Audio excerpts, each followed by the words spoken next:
क्योंकि आपको जब पता चल जाता है वो कौन सा जोन है जहां पे बल्लेबाज तैयार होंगे शॉट खेलने के लिए, और इंपॉर्टेंट हो जाता है क्योंकि यहाँ पे रूल बदल भी चुका है, माफ कीजिए लॉ बदल चुका है। आपका एक अतिरिक्त फील्डर बाउंड्री के अंदर आता है। ये जो पिच की बात कर रहे हैं इसी तरीके का रहता है। ये क्रैक्स दिखेंगे, ड्राइनेस दिखेगी। पहले तो ये होता था कि दोपहर में बॉल इतनी नहीं घूमती थी, रात को घूमती थी।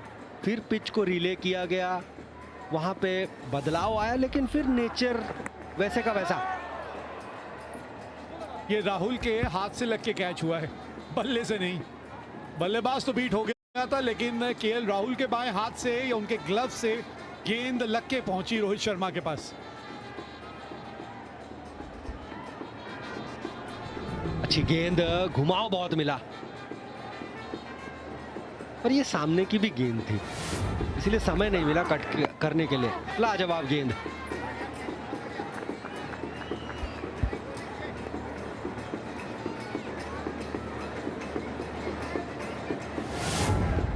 जी हाँ, ये वो जो फिरकी की तरह जब गेंद हवा में घूमती हुई जाती है, और जिसके बारे में हम हमेशा कहते हैं कि वो कला आप में होनी चाहिए एक स्पिनर के तौर पे, कि किस तरह से फिरकी की तरह गेंद आप हवा में घुमाएं, किस तरह से स्पिन कराएं, तभी टप्पा खाने के बाद गेंद टर्न करती है।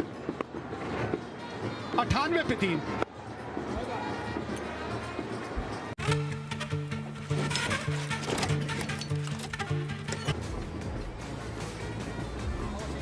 पावर प्ले ठीक ठाक रहा, एक विकेट गिरी जरूर, लेकिन फिर उसके बाद साझेदारी अच्छी हुई थी। ओ कैसे बच गए असलंका, कैसे बच गए, सभी सोच रहे होंगे।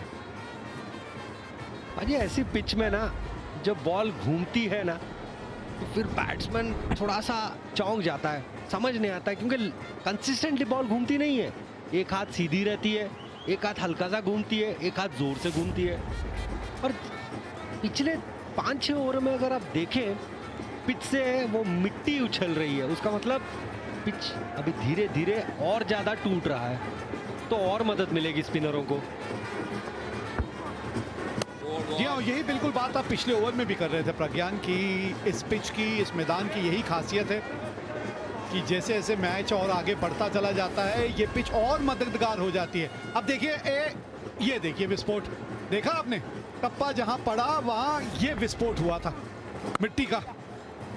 ज्यादातर गेंदें इस तरह से पड़ के सीधी ही रहती हैं, लेकिन वो बीच में एक आध गेंद जो टप्पा खा के घूमती है ना, वही तो सबसे ज्यादा परेशानी पैदा करती है किसी भी बल्लेबाज के दिमाग में, उसके जहन में। कोई संदेह नहीं है बाजी। और ये जो पिच है ना, यहाँ पे जो क्रैक्स होते हैं वो भी मदद करते हैं, और कभी कभी एक एक स्पॉट होता है जो सॉफ्ट होता है। जब बॉल गिरती है तो उस तरीके का जो आप विस्फोटक की बात कर रहे थे वैसे देखने मिलता है। और 99 पे श्रीलंका है, 3 विकेट गंवा चुकी है। 1 रन लेंगे, 100 रन पूरे होंगे उसके साथ। एक शॉट खेलने की कोशिश, सामने की तरफ बढ़े थे, बड़ी अच्छी तरीके से गेंद डाली गई। वॉशिंगटन सुंदर एक डिसिप्लिन गेंदबाज, T20 फॉर्मेट में पावर प्ले में गेंदबाजी करते हैं, वनडे में हर जगह गेंदबाजी करते हैं, कंट्रोल बड़ा अच्छा है इनका।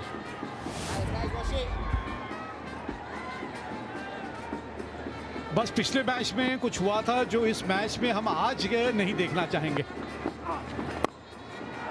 100 रन बोर्ड पे लग गए हैं इस रन के साथ। पिछले मैच में लगभग यही वो समय था जब आप शुभमन गिल को ले आए थे एक ओवर के लिए, और वहां शुभमन गिल के इस ओवर में 14 रन बने थे, और वहां से एक अलग रफ्तार पकड़ ली थी श्रीलंकाई टीम ने, तो वो आज हम नहीं देखना चाहेंगे। 10 क्रिकेट की किट्स डोनेट की जाएंगी। हाँ, यहाँ इन लोगों में, इन बच्चों में बटेंगी। इनको प्रोत्साहित किया जाएगा कि वो आए, जुड़े इस खेल के साथ। हौसला अफजाई ऐसे खिलाड़ियों की करना बहुत जरूरी है। यही तो इंपॉर्टेंट है भाजी, कि आप किस तरीके से मोटिवेट करते हैं, इंस्पायर करते हैं नेक्स्ट जनरेशन को। 101 का शगुन है 3 विकेट के नुकसान पे। बड़ा खूबसूरत शहर है कोलंबो का, यहाँ एक बार जाइएगा जरूर। लोग बहुत अच्छे हैं यहाँ के। रोडें भी बिल्कुल साफ सुथरी नजर आती हैं। एक पर्यटक के तौर पे देखने के लिए भी बहुत कुछ है यहाँ जब आप श्रीलंका अगर जाएं। जहाँ पे सुबह आप देख सकते हैं लोगों को जॉगिंग करते हुए। बड़ा अच्छा ये मैदान भी जो है, बहुत सारे युवा खेलते रहते थे जब हम जाते थे।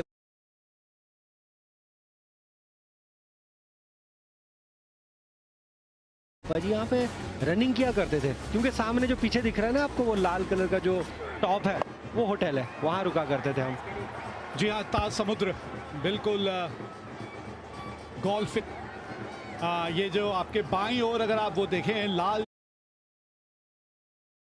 जिसकी छत है वो है वो ताज समुद्र। और बिल्कुल सामने जो ये बड़ी बिल्डिंग के नीचे है ना, वो सफेद रंग की एक बिल्डिंग सी, और उस पे वाइट आपको जो ऊपर एक छत नजर आ रही है, वो बड़ी ही खूबसूरत प्रॉपर्टी है। जी हाँ, अंग्रेजों के जेलर।